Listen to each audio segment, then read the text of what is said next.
Make sure you're subscribed to this channel and keep believing. God bless you.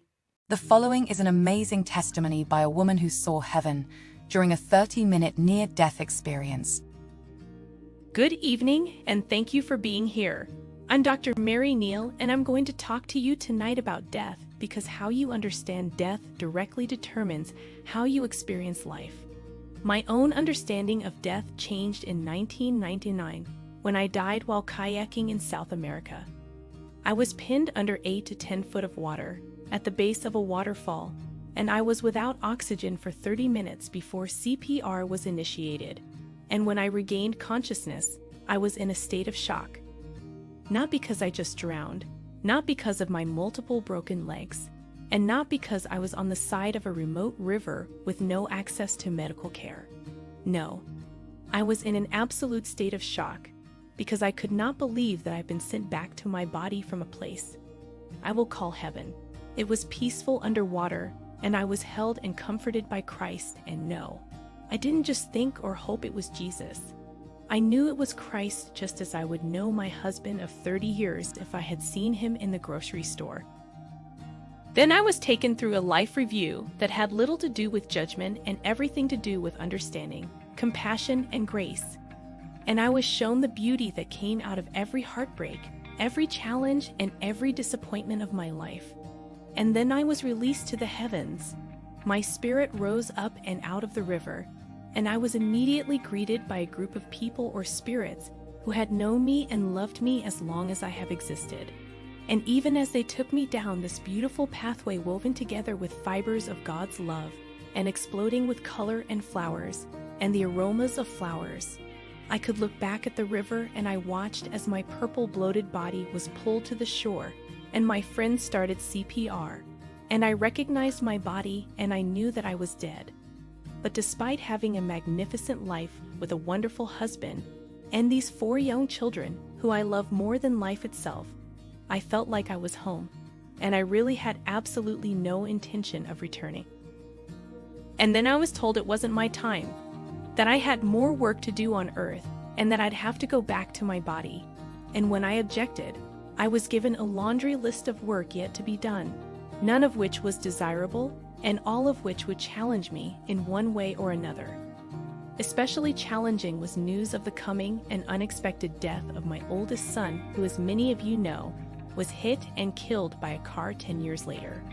Now, of course, I did go back to my body, and I spent many of the subsequent days and weeks moving between the 2 worlds, one that contained my past and my future, the God of the universe, and all that is love, and one that contained my present with the family I cherished in the life I enjoyed.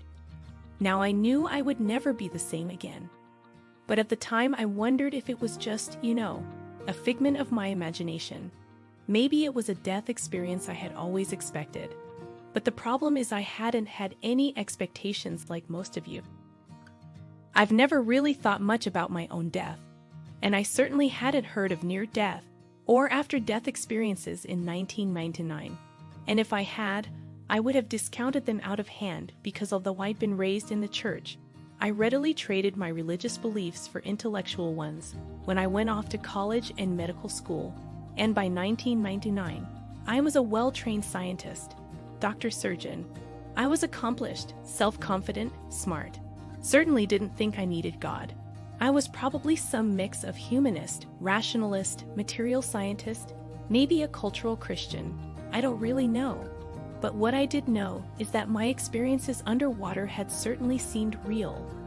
And God not only seemed real, but was the only real that mattered. So I needed answers.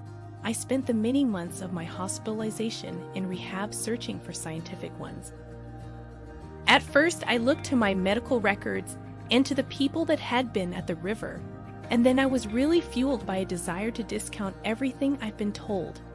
I then read extensively about drowning, about the physiology of a dying brain, about anoxia dreams, hallucinations, seizures, neurotransmitter dumping. But all of these conventional explanations fell short, and the scientific gaps were really unbridgeable, and nothing could account for my unscathed survival or from my profound spiritual experience. Eventually, I realized I'd had a near-death or after-death experience, and I discovered I wasn't alone in this. Almost 20 million people in this country alone have had these profoundly transformative experiences, and a continuation of the soul or consciousness after death is described in every culture, every faith tradition, and every age group. Even very young children who have never been exposed to religion recount near-death experiences. And we all talk about the same things. We talk about this purity of divine love and interconnectedness with all living creatures, and regardless of what our prior beliefs were, God becomes the only truth. In fact, 75% of atheists encounter a being that they identify as either Jesus or God, and our understanding of death forever changes. Fear disappears, and we all look forward to going home again one day. Now, maybe you understand death as a resurrection or a day of judgment, or a spin into another lifetime, or maybe just the dissolution into the energy of the universe. Or maybe you think it's just a hole in the ground waiting to be filled. But what you think about death is important, and I'm here tonight to tell you that death is nothing more than the doorway to home, and it is the very existence of this home that brings context, purpose, and meaning to our time here on Earth. Now, to help you understand this idea, I'm going to tell you a story about my childhood home. Now, when I grew up, I loved my home. I loved everything about it. I loved my family, my friends, my neighborhood, my little dog, the trees, the stream behind the house. I love fresh-cut grass. When I was home, I felt comfortable and content. I felt safe and secure and loved, and I really never wanted to leave. But then one day I went off to summer camp. Now I knew I'd be challenged. I was a little nervous. I'd never been away from home, didn't know what to expect. I assumed that I would learn and grow, and maybe become a better me, and I did. It was great. I learned to swim and sail and water ski. I learned about kindness and humility. I made friends. We made bonfires. It was great, but of course it wasn't all good. The beds are hard, and I really didn't like the food. My sandals are stolen one day, and I was pretty angry. But I actually felt compassion for the little girl when I learned of her plight, and I ended up giving her most of my clothes, and I hated the time I spent in the nurse's cabin after being stung by a bee. But I was able to find humor in all of this because I knew that my time at camp was temporary, and before long I'd be going back to my comfortable and familiar home. Sure enough, the campus came, took me home, and my friends were sad, and they cried a little bit. But really I was looking forward to going home and sleeping in my own bed, and I knew my family would be waiting for me, and they'd be overjoyed by my return. Now the point I'm making with this story is that it was the existence and reality of my childhood home, and the knowledge that I'd be going back there again, that brought a context to my time at camp, that allowed me to experience it as a great adventure.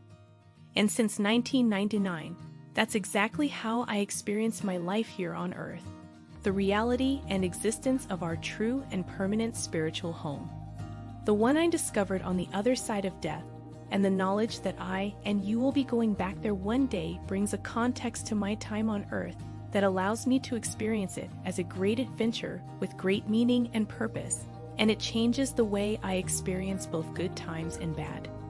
Now, another way of understanding this concept is with this next slide. Many of you will immediately see the white cup, and some of you will see the blue faces, in which you see as a matter of focus and perspective.